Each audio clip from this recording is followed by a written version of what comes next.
In order to understand the magnitude of Machu Picchu, we'll have to see it from very high above. Machu Picchu was isolated, but then the road network was discovered. It is a network that spans the entirety of the empire. How could an ancient civilization of people who had no wheels, no iron, and no written language build one of the wonders of the world, outdoing even the engineering of today? They are all connecting Machu Picchu with all the other settlements in the area. Just within the sanctuary borders, we have more than 300 kilometers of roads that interconnect everything as a spiderweb. As we uncover the hidden secrets behind this, shocking details have revealed a massive, forbidden high-tech city buried directly beneath a 600-year-old mystery that technically shouldn't exist. Who really built this? And why was the truth buried 12 feet underground?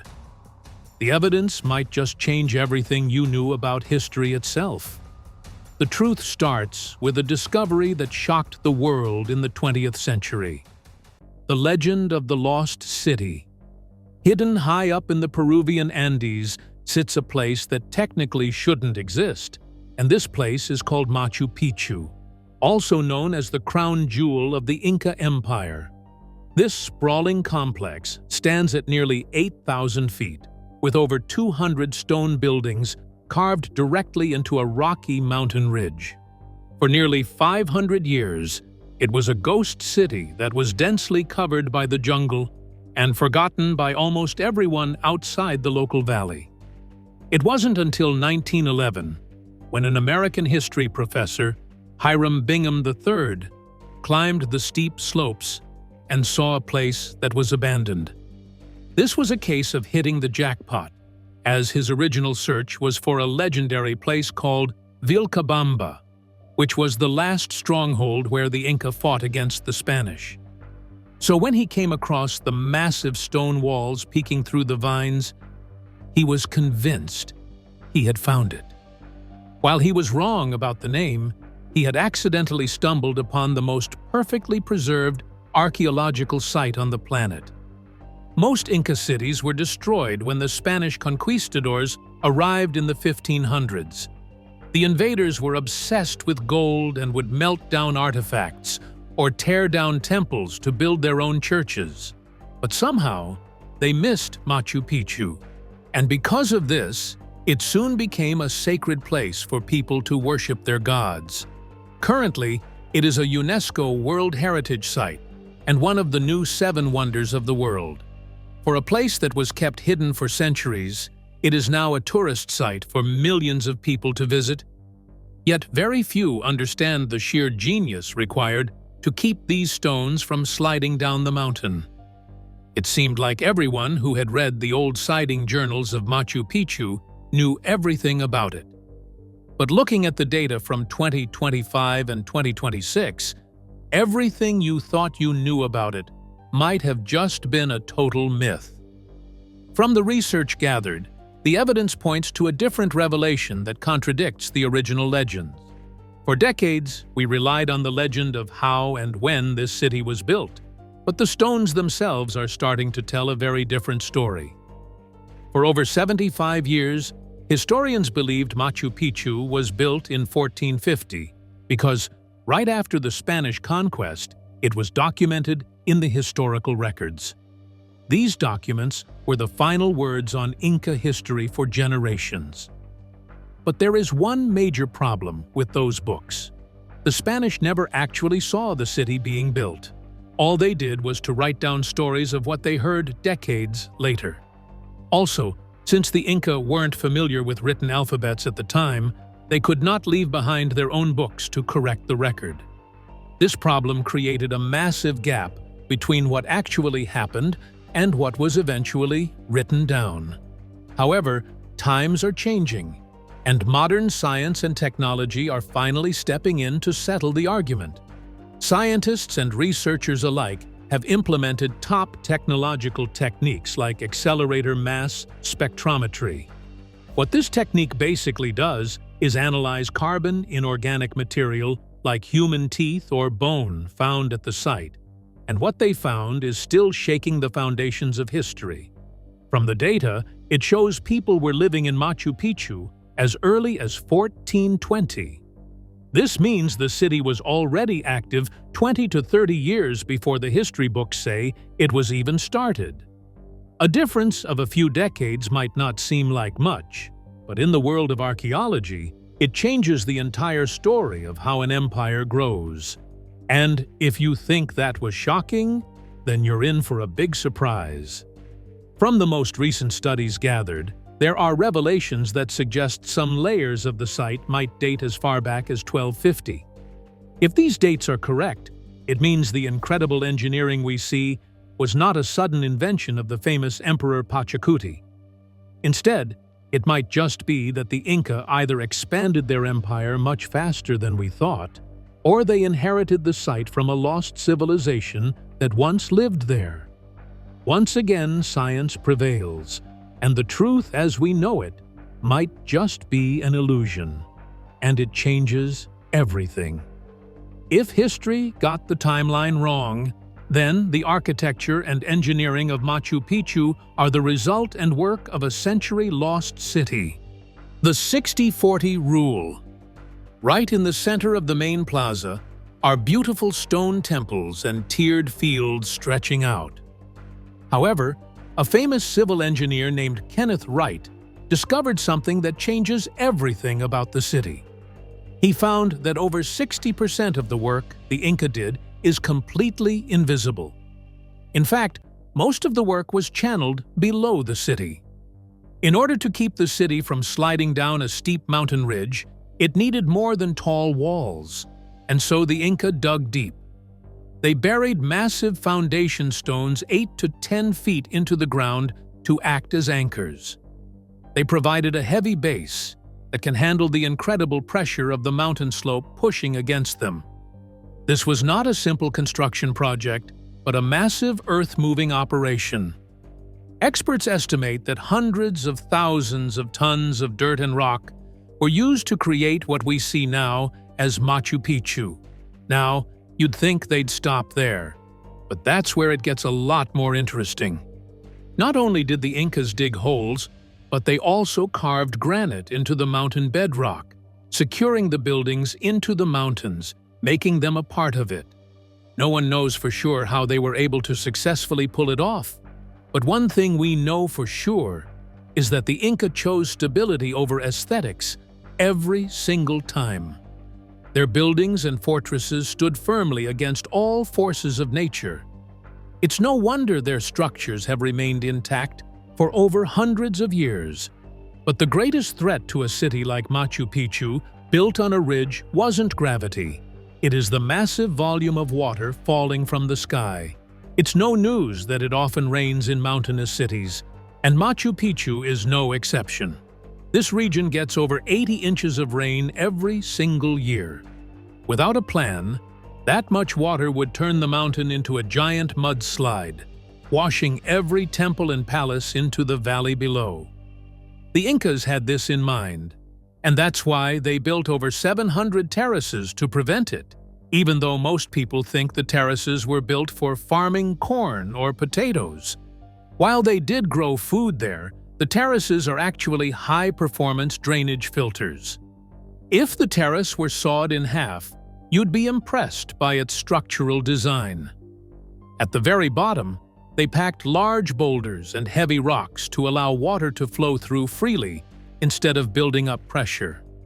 On top of those boulders are added layers of smaller gravel and sand, acting as a natural sieve. Finally, they topped it off with rich soil to soak up the initial downpour before slowly letting it trickle down through the filters. The Incas were way ahead of their time to have even thought of such a plan, because this is the kind of plan that is used for modern road drainage or dam construction. This was the system that had worked to keep the city standing for 600 years without any complex maintenance. The terraces managed the runoff, but the Inca also knew how to move water with utmost precision through the city, as they weren't satisfied with simply draining the rain. They wanted to harness the mountain springs and direct them exactly where they were needed. To do this, the Inca engineers went to the north slope of the mountain and found a natural spring where they built a stone-lined canal stretching almost 750 meters to transport clean water straight into the city center. This was a crazy idea, with a sprinkle of science involved, especially because they had to maintain a very specific slope of about 3%. If the canal was too steep, the water would move too fast and damage the stone, and if it was too flat, the water would pool and stop moving. Once the water reached the city, it made its way into a series of 16 fountains. Not only were these fountains decorative, but they were also the primary water source for everyone living there. The water transport system was designed with a very clear social hierarchy in mind.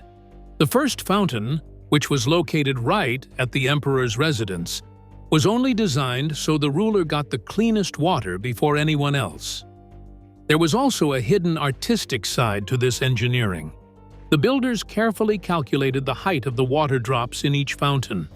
They wanted to create a specific rhythmic sound of splashing water that echoed through the stone corridors. It was an early version of acoustic design meant to make the city feel peaceful. While this was happening, a second set of hidden channels ran parallel to the main canal. These were designed to carry away wastewater so it would never mix with the drinking supply. This level of sanitation was centuries ahead of many European cities that seemed more developed at the time. At its peak, this hydraulic system could move 300 liters of water per minute, and that was more than enough for the thousands of people who lived there. Not only did they manage to turn a rugged mountain peak into a place with running water, but they did it without compromising the environment. The Ashlar Mystery. Another very impressive part of what makes this city so special is the way it was built. From the main gates, the massive walls alone are such a marvel due to the fact that these walls are made out of granite blocks that just fit together with such an impossible precision. The style in which the walls were constructed almost resembles that of ashlar masonry. What is most interesting about it is that the stones used to build the walls are not held together by mud or cement. Instead, they are carved so accurately that they stay in place by their own weight. The fit is so tight that not even a blade or a piece of paper can slide between the joints. But how is that even possible? This mystery has forced researchers to run studies, and recently 3D laser scans from 2025 revealed how deep this mystery goes. From the scans, it showed that the gaps between blocks weighing up to 20 tons are consistent to within 2 millimeters. To put that in perspective, the Inca achieved this without any iron or steel tools. And when you think about it, the walls are made out of marble and granite. Granite, particularly, is a really hard rock. To be more clear, it is scientifically proven that it ranks as one of the hardest natural stones. During the time of the Inca, they only had soft bronze chisels and stone hammers, and trying to use bronze to cut granite would almost be like trying to cut a thick steak with a plastic spoon. So, how did these ancient people build one of the sturdiest walls ever known to man? Researchers think the only possible explanation is a method called the pounding technique, where heavy hematite cobbles slowly pound away at the granite pebble by pebble. Even though there's no doubt that it is slow, it is a steady process of smoothing and polishing the surfaces until they mirror each other perfectly.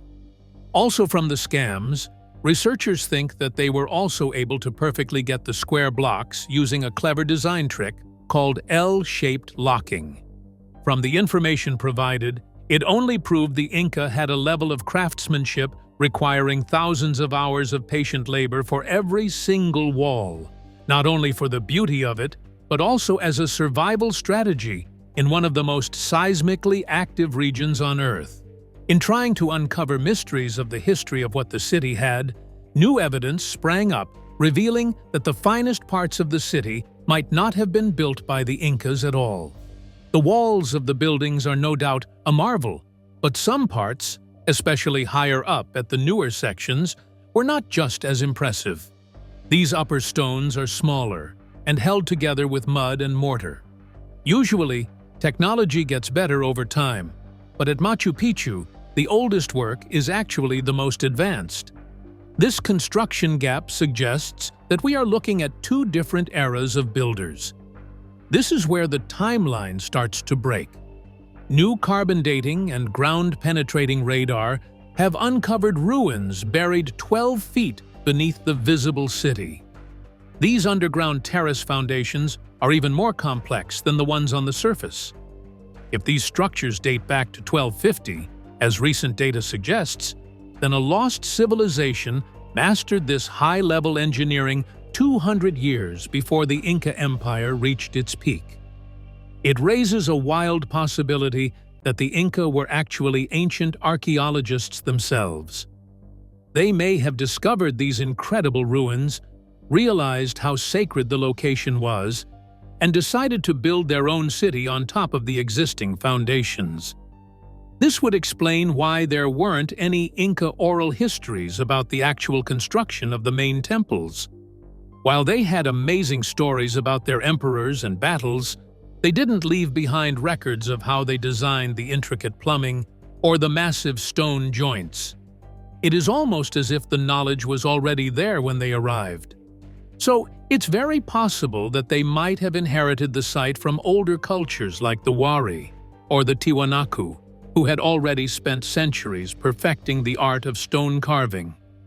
We are left wondering if the Inca were the inventors or the caretakers of this mountain peak. Both options are fascinating. Whether they built it or found it, the logistics of moving these stones up a 4,000-foot cliff remain one of humanity's greatest feats. Logistics of the impossible. It has to have been a miracle to work that kind of job, and the Incas delivered well. Now, you might not clearly understand the scale of the job, but it's important to keep some details in mind. The terrain, for one, is a good example. The Inca worked on a narrow, unstable ridge with 1,000-foot drops on either side. Most of the granite came from a quarry located right on the edge of the site. But getting those blocks to their final spots was a nightmare. They were dealing with rocks that weighed as much as several elephants, which they had to move across uneven ground where one wrong step meant disaster. What makes this even more confusing is that the Inca never used the wheel. While other civilizations were using carts and wagons, these people relied on pure human strength. They used wooden rollers, thick ropes made of grass, and heavy stone sleds. To get a 20-ton block up a steep incline, they built massive temporary ramps made of earth and smaller stones. These ramps were built to handle incredible weight without collapsing. Once a building was finished, the workers would simply dismantle the ramps, leaving the giant stones behind. This required a level of teamwork that is hard to imagine. Moving a single large block could take over 200 men pulling in perfect rhythm. If one group pulled too hard or too fast, the whole operation could fail. To keep everyone organized, managers used a system called quipu. These were sets of knotted strings that acted as a high-tech database for the time. They used these strings to track how many workers were on a job, how much food they needed, and the exact timing for each move. Doing all of this at 8,000 feet makes the story even more impressive. The air is much thinner at that altitude, meaning your heart has to work twice as hard to get oxygen to your muscles. Yet, the laborers managed to move 60,000 tons of material with remarkable efficiency. Every stone was placed for a reason. You might think it's something that has to do with stability, but wait till you realize it was all in alignment of the stars' movement. One thing the Inca were obsessed with was the sky, and they built that obsession into the very bones of the city. At the highest point stands the Intihuatana, a sculpture known as the hitching post of the sun.